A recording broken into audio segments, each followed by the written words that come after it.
3 কোটি 3,88,00,000 বছর জাহান্নামে থাকতে পারবেন কেরা কেরা? হাত উঠেন, 2 হাত উঠেন। একজনও নাই। আমি এখন আপনাদের প্রশ্ন করি, আজকে ফজর থেকে এশা পর্যন্ত প্রত্যেকে 5 ওয়াক্ত নামাজ পড়ছেন তো? সবাই সবাই পড়ছেন? যারা যারা পড়ছেন হাত উঠেন। আর যারা যারা পড়ি নাই তারা হাত নামান এখন। আর যারা যারা পড়ি নাই তারা হাত উঠান লাগবে না। এখন আপনি বুঝেন, আপনি নামাজই পড়েন নাই, একজন কাজা করলে তার জন্য এই, আর যে ব্যক্তি নামাজই পড়ে নাই তার জন্য কি হবে বলেন? তাহলে কি এই ভুলটা কি আরো করবেন? সবাই বলেন এই ভুল আরো করবেন। সবাই বলেন, দাঁড়ায় যারা আছেন তারাও বলেন এই ভুলটা আরো করবেন। কে কে করবো না হাত উঠাই দেখি, নারায়ে তাকবীর। আল্লাহ কবুল করুন, বলে আমিন। আল্লাহ আমরা ওয়াদা করলাম জীবনে নামাজ ছাড়বো না। সবাই বলে আমিন। আল্লাহ হাত নামান, আল্লাহ আপনি কবুল করেন, বলে আমিন। মুহাম্মদ কাইবুয়াত নিসবতুরা, মুহাম্মদ কাইবুয়াত নিসবতুরা, সাল্লাল্লাহু তাআলা আলা খাইরি খালকিহি মুহাম্মাদিন ওয়া আলা আলিহি ওয়া আসহাবিহি ওয়া আহলি বাইতিহি ওয়া আজওয়াজিহি ওয়া সাহাবাতিহি ওয়ান নাসি আজমাইন। آمين ثم آمين يا رب العالمين. إن الحمد لله দারুসুন্নাহ মাদ্রাসা ও ইতিমখানার হাফিজ ছাত্রদের দস্তারবন্দি উপলক্ষে আজকের এই ওয়াজ মাহফিলের সম্মানিত সভাপতি জনাব আলহাজ মোহাম্মদ আব্দুল লতিফ, মুতাওয়াল্লি ওয়াক্ত মাদ্রাসা। আজকের এই মাহফিলে প্রধান অতিথি জনাব মোহাম্মদ শওকত হোসেন সরকার, সভাপতি গাজীপুর মহানগর বিএনপি। আজকের মাহফিলের প্রধান আলোচক হযরত মাওলানা হাফিজুর রহমান সিদ্দিকী, কুয়াকাটা, মোতামেম জামিয়া তালিমিয়া মাদ্রাসা, ঢাকা। আরো অনেক ওলামায়ে কেরাম প্যান্ডেলে আছে। আমার সাথে অনেক ভাই মুরব্বিরা ওলামা হযরতরা রয়েছেন। আমার সামনে অনেক দিনী ভাইরা রয়েছেন, পর্দার মা বোনেরা রয়েছেন। সকলকে নিয়ে এমন একটি সময় আপনাদেরকে নিয়ে আমি মহান আল্লাহর দরবারে প্রার্থনা করছি, দোয়া করছি। যে সময়গুলো খুবই গুরুত্বপূর্ণ সময়, কারণ বিশ্ব নবী, দয়ার নবী এই 2টি মাস যখন দুনিয়াতে আসতো তখন রাসূল উম্মতের জন্য এত পাগল হইতেন, যার কারণে তিনি দোয়া করতেন, আল্লাহুম্মা বারিক লানা ফি রজব ওয়া শাবান। পড়ুন সবাই, আল্লাহুম্মা বারিক লানা ফি রজব ওয়া শাবান ওয়া বাল্লিগনা রমাদান। আল্লাহুম্মা বারিক লানা ফি রজব ওয়া শাবান ওয়া বাল্লিগনা রমাদান। সকলে বলেন আমিন। আপনাদের সকলের সামনেই খুব শীঘ্রই পবিত্র রমজান মাস আপনার আমার সামনে। এতে কি আপনারা আনন্দিত নাকি? সবাই খুশি? সবাই বলেন আলহামদুলিল্লাহ। দেখেন, প্রতি বছর ঘুরে ঘুরে রমজান মাস আপনার সামনে আসে, আমার সামনে আসে। দেখেন আল্লাহ পাক যে কত দয়ালু, একজন বান্দাকে কত ভালোবাসেন, সেটা কিভাবে আমরা ব্যাখ্যা দিব? এই ছোট্ট জ্ঞান দিয়ে সে আল্লাহ পাকের রহমানিয়তকে বোঝান খুব কঠিন। তারপরেও কিছু কিছু ধারণা দেওয়ার জন্য, এটা আভাস দেওয়ার জন্য শুধু কিছু বলা হয়, যাতে করে আপনার আমার এই দিন বোঝা সহজ হয়। তার মধ্যে একটি হলো, আপনাদের কাছে আমি একটা প্রশ্ন রাখি, মানুষ কবরে যাওয়ার পরে কি চূড়ান্ত বিচার হয়, না চূড়ান্ত বিচার ময়দানে মাহশর হবে? উত্তর দেন। মানুষ মারা যাওয়ার পরে চূড়ান্ত হিসাব নিকাশ কি কবরে হয়, না হাশরের ময়দানে হবে? কারণ কি আল্লাহ এখানে নিলেন না কেন? এখানে নিয়ে নিতে যাবে না, শেষ কতক্ষণ কবরের মধ্যে নিয়ে নিত বা শেষ।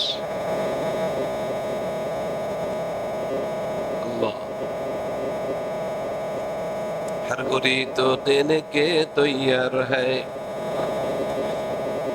हर गोरी तो देने के तैयार है, जो न मांगे उससे तू बेजार है, जो न मांगे उससे तू बेजार है। আল্লাহু আকবার বলেন। রহমান কাকে বলে? দুনিয়ার ইতিহাস হলো একজন মানুষের কাছে একবার চাইলে সরবে হক গরম হয়ে দেয়, কোনোদিন চায় নাই, চাইলেও ঠিক আছে। দ্বিতীয়বার চাইলে মেজাজটা একটু খারাপ খারাপ হয়, লোকটার তো নফস খারাপ হয়ে যেতেছে, একবার দিলে আবার হয়েছে, সেখানে হয়তো কিছু কম টম করে কিছু দিল। তৃতীয়বার যদি আসে তখন কি বলে, এই মেয়ে তুমি কি ব্যবসা পাইছো? একবার চাইছো দিছি, আবার চাইলা দিলাম, আবারও আইছো, তোমার তো নফস খারাপ হয়ে গেছে, কথা কন। এবং আমরা সবাই রাগ হয়ে যাই।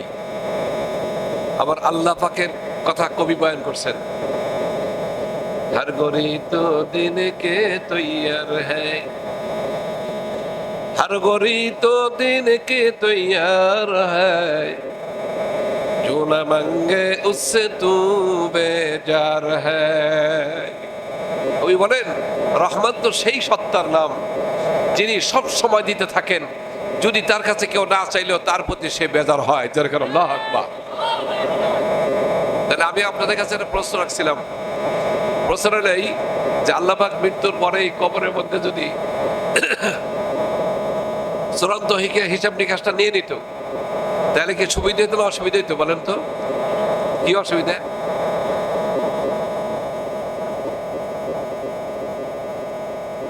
হয়তো চূড়ান্ত হিসাব নিকাশ নিলে আর আগ পর্যন্ত কিন্তু আপনি জান্নাতে যেতে পারবেন না, এটা মনে রেখেন।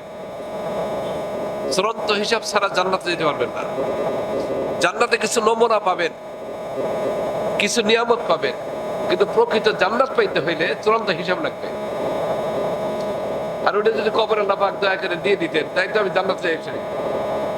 কিন্তু আল্লাহ পাকের নাম কি বলেন তো? রহমান। জোরে কান কি? রহমান।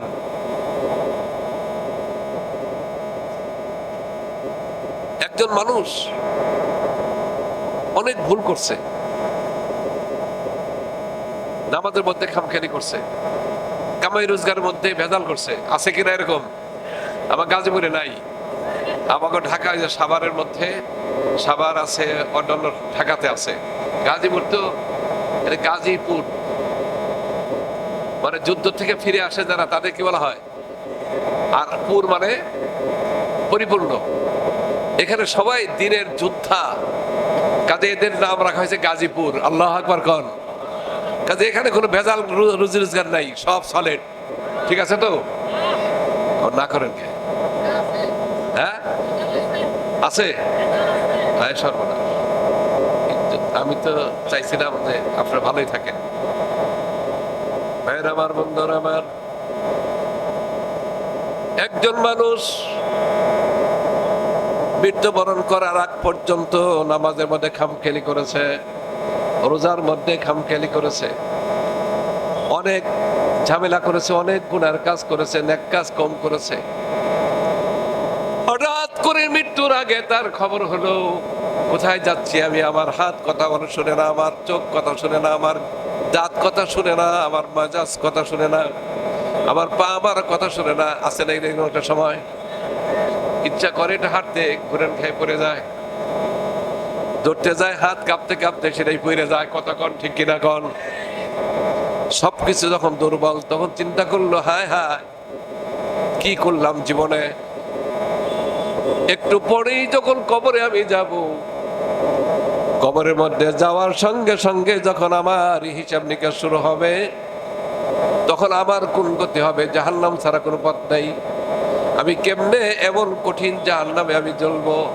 তার ভিতরে একটা দুশ্চিন্তার ছায়া আসলো, জাহান্নামের দুশ্চিন্তা আসলো। মৃত্যুর আগে নিজে মসজিদের জন্য একটু জায়গা দিয়ে গেল। আছে কিনা এরকম ঘটনা? যেরকম মাদ্রাসার জন্য একটু জায়গা দিয়ে গেল, অথবা একটা ছেলেকে বলে গেল দারুস সুন্নাহ মাদ্রাসায় দিয়ে যাও, একটা ছেলেকে মাদ্রাসায় পড়ে আলে হাফেজ বানাবো দিয়ে দিল, অথবা কিছু টাকা আল্লাহ রাস্তায় দান করে দিল। অথবা একটা কবরস্থান বানাই দিল, অথবা একটা জায়গায় ভালো পানির ব্যবস্থা করে দিয়ে মৃত্যুবরণ করলো। কিন্তু আপনারা সবাই সাক্ষী দিবেন এই লোকটা কিন্তু এখন গেছে, সবেমাত্র যখন কবরে গেলে খালি হাতে গেছে। কথাকার খালি হাতে গেছে কিনা? সব নেই গেছে, সব নেই। ভাইয়ের আমার, বন্ধুর আমার, ভালো করে শুনুন। আল্লাহ পাক যদি কবরের মধ্যে যদি চূড়ান্ত হিসাব একজনের গ্রহণ করত, তাহলে এই লোকটা এখন পাস করতো না ফেল করতো? সবাই বুঝে এখন সবে মাত্র কবরে গেছে, এই লোকটা পাস না ফেল? আর ফেল যদি হয় তার যা বাসস্থান কোথায়? কোথায়? জাহান্নাম দেখছেন তো? জাহান্নাম দেখেন নাই? হ্যাঁ, বিশ্ব নবী, দয়ার নবী, রহমতের নবী বয়ান করেন, ও আমার উম্মতেরা শোনো, দুনিয়াতে যত কঠিন থেকে কঠিন আগুন আছে, এই আগুনের সাথে আরো 70 গুণ আগুনকে যত যোগ করা হবে, এই পুরাটাই হবে জাহান্নামের আগুনের তাপ। নাউজুবিল্লাহ কোন সবাই? নাউজুবিল্লাহ বলেন সবাই। আপনারা কখনো লোহার ফ্যাক্টরিতে গেছেন? লোহা রড বানায়, রড বানায় ফ্যাক্টরিতে গেছেন? গেছেন? আচ্ছা, আপনারা কেউ গ্লাস ফ্যাক্টরিতে গেছেন? গ্লাস, এই যে গ্লাস তৈরি করে, গ্লাস, কাঁচের গ্লাস, সেই ফ্যাক্টরিতে গেছেন? ওই রাস্তার পারে ফ্যাক্টরির আগুনের হুঙ্কার, এখান থেকে আপনার কলিজা লড়মাড় করে উঠবো। কথাটা বুঝেন? গ্লাসটা হলো শক্ত জিনিস, ওই আগুন তাকে গলাইয়া মোমের মতো করে দেয়। তাহলে কেমন তার তাপ? এই আগুনের সাথে আরো 70 গুণ তাপ বাড়াইলে যে তাপটা হবে, যে উত্তপ্ত হবে, যে গরম হবে, সেটা হবে জাহান্নামের আগুনের তাপ। নাউজুবিল্লাহ কন্যা, জোরে একটু জোরে বলেন সবাই নাউজুবিল্লাহ। এই আগুনের মধ্যে কি 1 ঘন্টা থাকতে পারবেন কে? হাত উঠান, হাত উঠান। 1 ঘন্টা থাকতে পারবেন কে? আচ্ছা, আধা ঘন্টা? আচ্ছা, 15 মিনিট? পারবে না? তাহলে আপনাদের কাছে বলি, আমার রাসূল যা বলছেন তা সত্য না মিথ্যা? আমার আল্লাহ যা বলছেন সত্য না মিথ্যা? আমার রাসূল বলছেন, যেই ব্যক্তি নামাজকে কাজা করে পড়লো,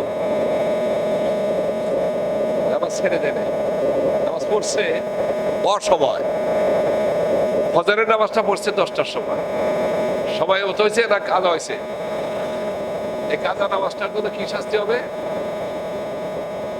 80 হুকবা জাহান্নামে জ্বলতে হবে। নাউজুবিল্লাহ কন্যা একটু। তা হিসাব করলে 3 কোটি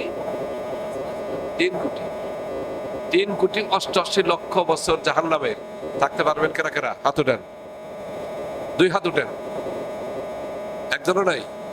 আমি এখন আপনাদের প্রশ্ন করি, আজকে ফজর থেকে এশা পর্যন্ত প্রত্যেকে 5 ওয়াক্ত নামাজ পড়ছেন তো?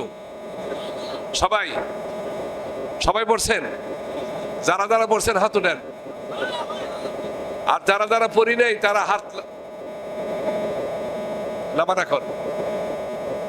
আর যারা যারা পড়ি নাই তারা হাত উঠান লাগবে না। এখন আপনি বুঝেন, আপনি নামাজই পড়েন নাই, একজন কাজা করলে তার জন্য এই, আর যে ব্যক্তি নামাজই পড়ে নাই তার জন্য কি হবে বলেন? তাহলে কি এই ভুলটা কি আরো করবেন? সবাই বলেন এই ভুল আরো করবেন? সবাই বলেন, দাঁড়ায় যারা আছেন তারাও বলেন এই ভুলটা আরো করবেন? কে কে করবো না? হাত উঠাই দেখি। নারে তাকবীর। আল্লাহ কবুল করুন, বলে আমিন। আল্লাহ, আমরা ওয়াদা করলাম জীবনে নামাজ ছাড়বো না। সবাই বলে আমিন। আল্লাহ হাত নামান। আল্লাহ আপনি কবুল করেন, বলে আমিন। আমার বন্ধুরা, আমার মহান রব্বুল আলামিন তিনি জানেন আমার বান্দা ভুল করে অনেক কাজ করেছে, অনেক গুনাহ করেছে। এই মুহূর্তে যদি আমি তার হিসাব নিয়ে ছেড়ে দেই, সে জাহান্নামে যাবে। কিন্তু আল্লাহ পাক চান বান্দা যে কোনো ভাবেই তাকে আমি মাফ করে দিব। আল্লাহু আকবার। এই জন্য মহান রব্বুল আলামিন যারা রহমানের নামের উসিলায় তিনি মৃত্যুর আগে একটা ভালো কাজ করছে, করার পরেই সে মৃত্যুবরণ করছে, তখন অ্যাকাউন্ট তার খালি। কত ঠিক কিনা কন? কিন্তু আপনারা সবাই জানেন একটা লোক মানসান্না সুন্নাতাল হাসানা, মানসান্না সুন্নাতাল হাসানা, বিশ্বনবী বয়ান করেন যে ব্যক্তি দুনিয়াতে একটা ভালো কাজ শুরু করে দিয়ে গেল, ভালো কাজের উদ্বোধন করে দিয়ে গেল, ভালো কাজের সূচনা করে দিয়ে গেল, একটা মসজিদ বানাইলো, মাদ্রাসা বানাইলো, একটা কূপ দিয়ে গেল, কবরস্থান করে দিয়ে গেল, মানুষের পানির ব্যবস্থা করে দিয়ে গেল,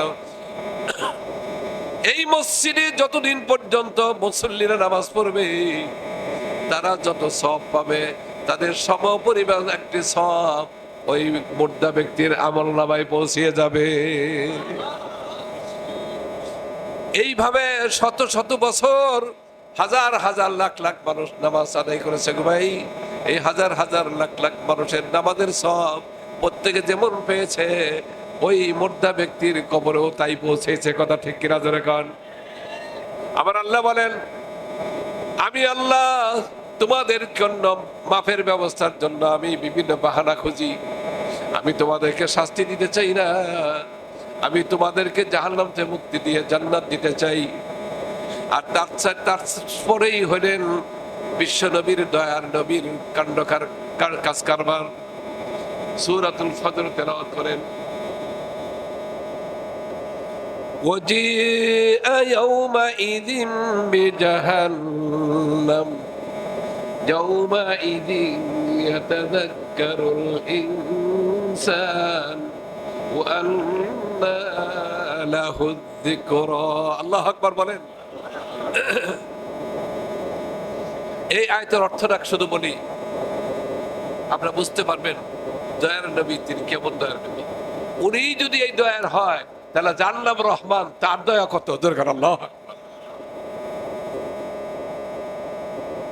কিয়ামতের ময়দানে আল্লাহ হুকুম দিবেন, জিবরিল আয়েশা বলবে লাব্বাইকা সাদাকা, হে আমার রব আমি হাজির। বলেন কই যাও।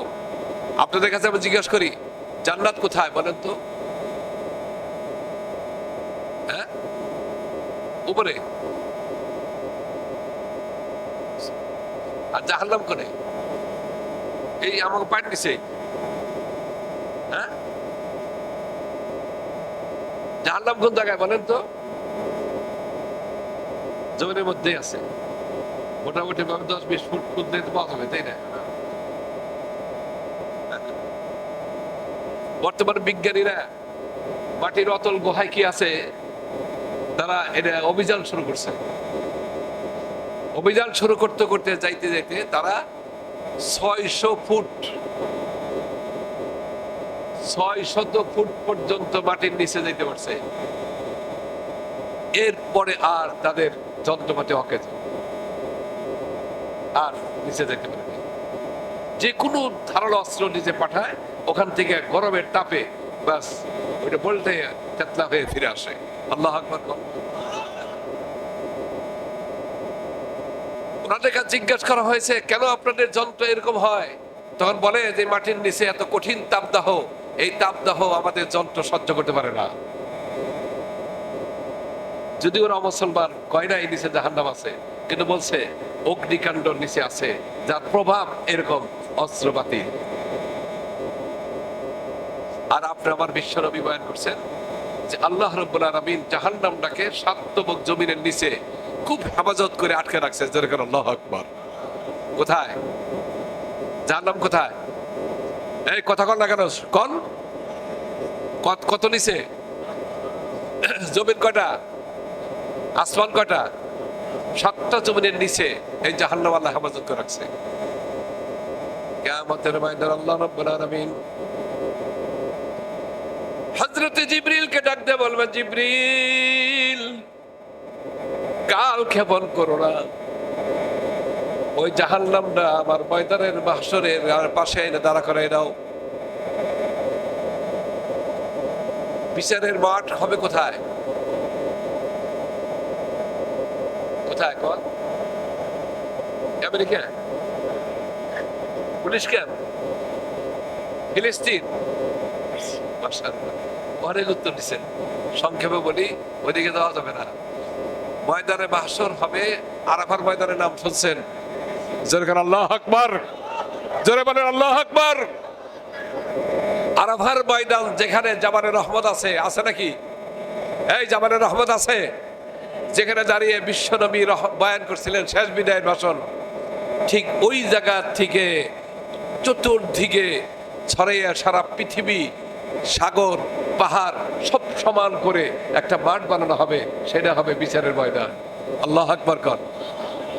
কোন ময়দান? তাহলে বিচারের মাঠ কোনটা? মন থাকবো তো, আর ভুল হবে না তো? আরাফার মাঠ কোনটা? বিচারের মাঠ কোনটা? আরাফার ময়দান।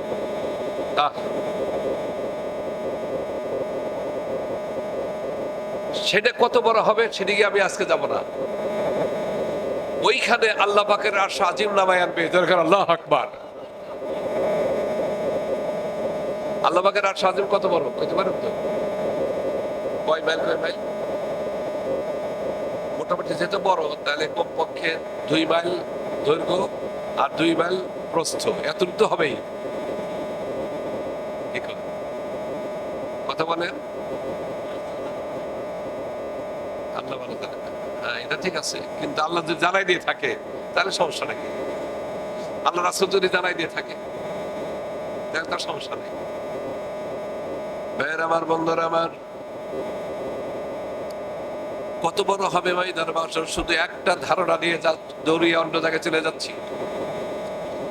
আল্লাহ রাব্বুল আলামিনের আরশ আজিমের মধ্যে 60,000 গম্বুজ আছে। কত গম্বুজ? ওই আমাদের এই যে শেরপুরের এদিকে একটা মসজিদ বানাইছে না, 201 গম্বুজ। হ্যাঁ, ও টাঙ্গাইল আছে। টাঙ্গাইলের পাশে তো শেরপুর, এদের নিয়ে বেশি ভুল করিনি। ওই যে ওখানে একটা মসজিদ বানাইছে, গম্বুজ কয়টা? 201টা। আর আল্লাহ রাব্বুল আরশ আজিমের মধ্যে গম্বুজ হবে কয়টা? কত? কত? এখন বলবেন হুজুর বুঝছি, ওই মসজিদের গম্বুজ যেরকম আর আরশ আজিমের গম্বুজ মোটামুটি ওইরকমই হইব নাকি? আল্লাহ, আসলে আল্লাহ সম্পর্কে আমাদের আলোচনার খুবই অভাব, আল্লাহর কুদরত সম্পর্কে আমাদের জানারও খুব অভাব, যার কারণে আমরা আল্লাহকে মানতে পারি না। কথা ঠিক কিনা কর? আল্লাহকে যদি পরিপূর্ণভাবে জানতে পারতাম, চিনতে পারতাম, আল্লাহর শক্তি কেমন জানতে পারতাম, চুরি, বদমাশি, সন্ত্রাসী, দেশের অর্থনৈতিকের মধ্যে দুর্নীতি, দেশের মানুষের জুলুম কোনোদিন করতাম না। কথা ঠিক কিনা কর? সব ভুলে গেছে, কিন্তু ভুলে কতদিন থাকবো আমি? আল্লাহ কি আছেন? তো কথা কন, আল্লাহ আছেন? আছে। আল্লাহ ধরে। অন্যায় কেউ করবো না, ওয়াদা করেন। সবাই বলে জীবনে অন্যায় করবো না। আল্লাহ তওবা করলাম, অতীতে যা করছে আর করবো না, দয়া করে তওবা করলাম, বলেন আমিন। নামান, ভালো থাকবেন, আল্লাহ ভালো রাখবে, সুখে রাখবে। ভাইয়ের আমার, বন্ধুরা আমার, গম্বুজটা কত বড়? আল্লাহ পাকের আরশ আজিমের মধ্যে 60,000 গম্বুজ। কতটি গম্বুজ মনে থাকবো তো? কতটি গম্বুজ? এই যে আমরা যে জগতের মধ্যে আছি, যে পৃথিবীতে আছি, এরকম অসংখ্য পৃথিবী, অসংখ্য ধূমকেতু, অসংখ্য বিভিন্ন রকমের পৃথিবী আল্লাহ পাক বানাইছেন। গ্রহ, উপগ্রহ, তারপরে ধূমকেতু, অসংখ্য পৃথিবী, অসংখ্য জগৎ আল্লাহ পাক বানাইছেন। এই রকমের জগতের মতো 15,000-এর অধিক জগৎ মিলিত হইলে যা হয় তার নাম হলো একটা সৌরজগৎ। আর সৌরজগৎ কাকে বলে? সৌরজগৎ বলা হয় যেই পৃথিবীর মধ্যে সূর্য উঠে এবং ডুবে। কথাকার মনে রাখবেন, সৌরজগৎ কাকে বলে? যেই পৃথিবীর বুকে সূর্য ডুবে আর উঠে, সূর্য ডুবে আর উঠে, এইটার নাম হলো সৌরজগৎ। আর এই সৌরজগতের দৈর্ঘ্য প্রস্থ কত? কত বলেন? এই বলেন, একজন বলেন। আল্লাহ সম্পর্কে আমাদের ধারণা খাটো ছোট, যার কারণে নামাজ তর্ক করি, কথা ঠিক কিনা কর, যার কারণে মিথ্যা কথা কই, যার কারণে মানুষের ঘরে বাড়ি দেই, যার কারণে অন্যের জমি দখল করি। যদি আল্লাহকে যদি চিনতাম, আল্লাহ কত বড় শক্তির অধিকারী, জীবন যাইতো কিন্তু একটা মিথ্যা কথা বলতাম না।